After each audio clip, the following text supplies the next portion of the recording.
Have you ever looked at the world and felt like there is an invisible wall separating the way you live from the way the top 1% lives? Most of us are taught from a very young age that the path to success is linear. You go to school, you get a good job, you work hard for 40 years, and then, if you were careful enough with your savings, you get to enjoy your life in retirement. We are told that money is a reward for your time and your labor. But if you look closely at the truly wealthy, the people who don't just have high salaries but have wealth, you will notice that they are playing a completely different game. They aren't just working harder than you. In many cases, they might actually be working fewer hours. They aren't just lucky with the lottery of life. They have a different operating system for how they view, manage, and multiply their capital. The biggest misconception about the 1% is that they are simply savers. We often hear stories of billionaires who drive old cars or wear the same clothes every day, and we think that the secret to wealth is extreme frugality. While being mindful of spending is a part of the journey, frugality alone never made anyone a billionaire. The real secret lies in the management of money, not just the hoarding of it. To the average person, money is a tool for consumption, something you trade to get a car, a house, or a vacation. To the wealthy, money is a tool for production. It is a soldier that is sent out into the world to capture more soldiers. In this exploration, we are going to break down the psychological and technical framework that the top 1% uses to manage their wealth, and more importantly, how you can apply these global principles to your own life, regardless of where you are starting today. The gap between the middle class and the wealthy isn't just about the number of zeros in their bank account, it is about the velocity of their money. Most people let their money sit still. They put it in a savings account where it slowly loses value to inflation, or they tie it up in liabilities that they think are assets. The wealthy, however, understand that money is like water. If it stays still for too long, it becomes stagnant and loses its life. For it to create wealth, it must flow. It must be moved from areas of low growth to areas of high growth. This narrative isn't about get-rich-quick schemes or complex trading algorithms. It's about the fundamental philosophy of wealth management that has remained consistent for centuries, from the merchant kings of the past to the tech giants of today. To understand how the 1% manage their money, we first have to talk about what they choose to own. There is a famous distinction made by many financial educators, the difference between an asset and a liability. While this sounds like basic accounting, the wealthy take this to an extreme level. Most people spend their lives collecting liabilities that they think are assets. They buy a large home with a massive mortgage, a luxury car that loses 20% of its value the moment it leaves the lot, and the latest gadgets that will be obsolete in 2 years. They are essentially working for their possessions. The wealthy, however, have an ownership-first mentality. They don't want to just use things. They want to own the systems that produce those things. Instead of buying the product, they buy the company. Instead of just paying rent, they own the land. This shift from being a consumer to being an owner is the first major pillar of their money management strategy. When a wealthy person receives income, the very first thing they do is look for where they can park that money so it can grow independently of their physical presence. They prioritize buying back their time. They understand that time is the only truly finite resource. If you spend your money on things that require more of your time to maintain, you are becoming poorer, even if you look richer. If you spend your money on things that work while you sleep, you are on the path to the 1%. Furthermore, the wealthy manage their money by detaching their emotions from their spending. For the average person, spending is often an emotional reaction, a reward for a hard week at work or a way to keep up with the neighbors. For the 1%, money management is a cold, calculated game of asset allocation. They view their total wealth as a pie chart. A certain percentage goes into safe, boring investments like government bonds or index funds. Another percentage goes into growth like real estate or private businesses. A tiny sliver might go into speculation. But the key is that they never let their lifestyle dictate their investment strategy. They live on the leftovers of their investment returns, rather than trying to invest the leftovers of their lifestyle. If there is one word that defines how the 1% grow their money so much faster than everyone else, it is leverage. In physics, a lever allows you to lift a heavy object with very little effort. In finance, leverage allows you to control a large amount of wealth with a relatively small amount of your own money. Most people are taught that debt is bad. We are told to pay off our credit cards and stay away from loans. And for the general public, this is good advice because most people use debt to buy things that lose value, like clothes or electronics. This is bad debt. It's a weight around your neck that pulls you down. However, the wealthy use good debt as a powerful engine for growth. They use other people's money, usually from banks or investors, to acquire assets that produce enough income to pay off the debt and still leave a profit. Think about a real estate investor.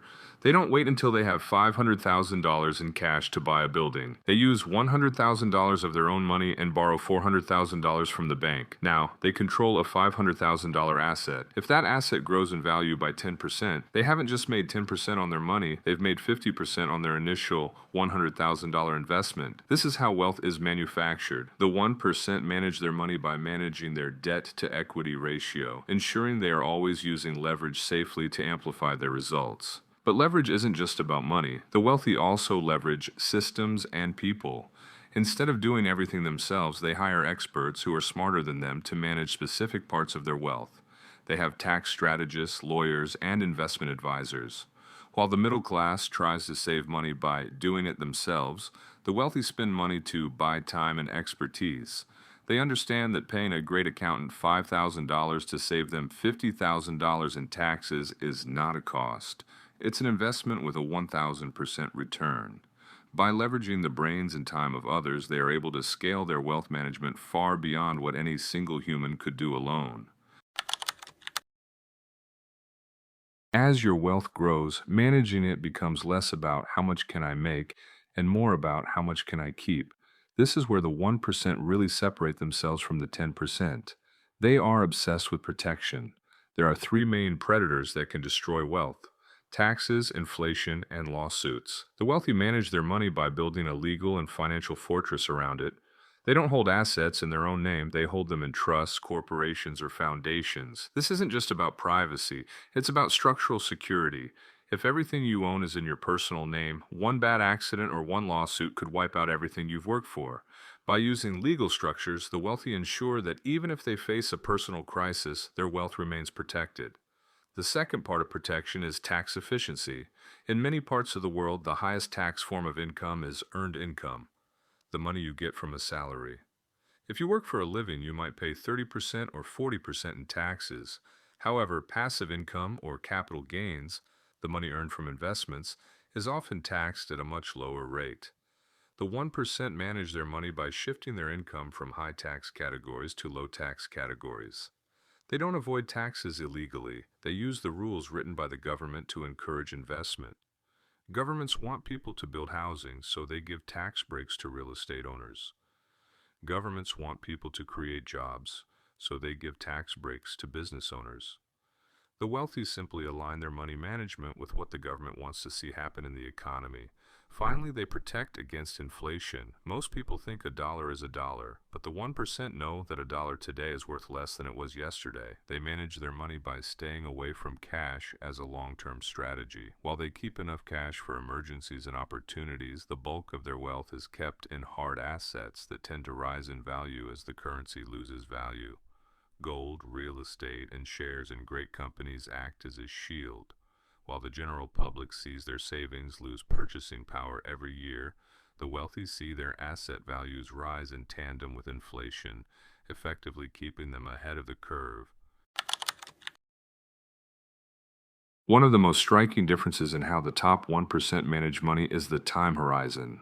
Most people think in terms of weeks, months, or perhaps a year. They want to know how much they will make this month or what their bonus will be at the end of the year. The 1% think in decades and often in generations. They aren't looking for a quick win that might burn out in 6 months. They are looking for sustainable compounding. They understand the math of the universe. Small gains compounded over a long period of time create astronomical wealth. They manage their money with extreme patience. They are okay with an investment that only returns 8% or 10% a year as long as it is consistent and safe. This long-term thinking also changes how they teach their children about money. In a middle-class household, the conversation is often about getting a good job to earn money. In a 1% household, the conversation is about managing the family office and preserving the legacy. They don't just leave their children a pile of cash, they leave them a system and the education to manage that system. They create family constitutions or trusts that dictate how the money can be spent, usually only for education, health, or starting a business. They manage their wealth as if it were a permanent institution, like a university or a small country, that must outlive them. This brings us to the concept of asymmetric risk. When the wealthy manage their money, they look for opportunities where the downside is limited, but the upside is infinite. They don't gamble. Gambling is when you have a high chance of losing everything for a small chance of winning a little. The 1% do the opposite. They might invest a small amount of money into 10 different startup companies. They know that 9 of them might fail, limited downside, but one of them might become the next Amazon, infinite upside. By managing their portfolio this way, they ensure that they never go bust, but they are always positioned to catch the big wave when it comes. You might be sitting there thinking, this all sounds great for people who already have millions, but how does this help me when I'm just trying to pay my rent? The truth is, the principles of the 1% are scalable. You don't need $1 million to start managing your money like the wealthy. You need the discipline to act like them with the $100 or $1,000 you have right now. The first step is to change your ratio of consumption to production. Every time you receive a dollar, ask yourself, how much of this is going to stay with me forever? Before you pay the landlord, the grocery store, or the phone company, pay yourself first. Even if it is only 5% or 10%, that money must be treated as sacred capital that can never be spent on consumption, only on investment. The second step is to start building your knowledge asset. The 1% spend a significant portion of their money on their own education, not just formal degrees, but books, seminars, mentors, and networks. Your brain is the ultimate lever. If you learn a skill that allows you to earn more in less time, you have just increased your leverage. Start viewing your education as part of your wealth management. Instead of buying a new pair of shoes, buy a course that teaches you about real estate, the stock market, or a high-value digital skill. The shoes will be in a landfill in 5 years. The knowledge will pay you dividends for the rest of your life. Third, start thinking about your legal infrastructure. You don't need a complex offshore trust yet, but you should understand the tax laws in your country. Are you taking advantage of retirement accounts that offer tax breaks? Are you tracking your expenses so you can deduct them if you start a small side business? Managing your money like the 1% means being proactive rather than reactive. Don't wait until tax season to think about taxes. Plan your spending and your saving throughout the year so that you are always in the most efficient position possible. Finally, adopt the long view. Stop looking for the shortcut. The world is full of people trying to sell you a secret formula for wealth. The real secret is that there is no secret. There is only the relentless application of sound principles over a long period of time. Wealth is a marathon, not a sprint. If you can manage your money today with the same care, protection, and strategic thinking as a billionaire, it is only a matter of time before your bank account starts to reflect that reality. The invisible wall isn't made of bricks and mortar, it's made of habits and mindsets. Once you break through the mindset, the wealth will follow. Managing money like the 1% isn't about being greedy or obsessed with numbers. It's about freedom. It's about creating a life where you are no longer a slave to a paycheck, where your time belongs to you, and where you can provide for your family and your community for generations to come. It's about moving from a state of survival to a state of legacy. We've covered the psychology of ownership, the power of leverage, the necessity of protection, and the importance of a long-term horizon. These are the tools that the wealthy have used to build empires. As you move forward, remember that the most important part of money management is simply starting. Don't wait for the perfect investment or the perfect salary. Start where you are, use what you have, and do what you can. The rules of the game are available to everyone. You just have to choose to play by them. Thank you for joining us on this deep dive into the financial world of the top 1%. If you found this information valuable, consider sharing it with someone who is ready to change their financial future. The journey to wealth is long, but with the right map, you will eventually reach your destination.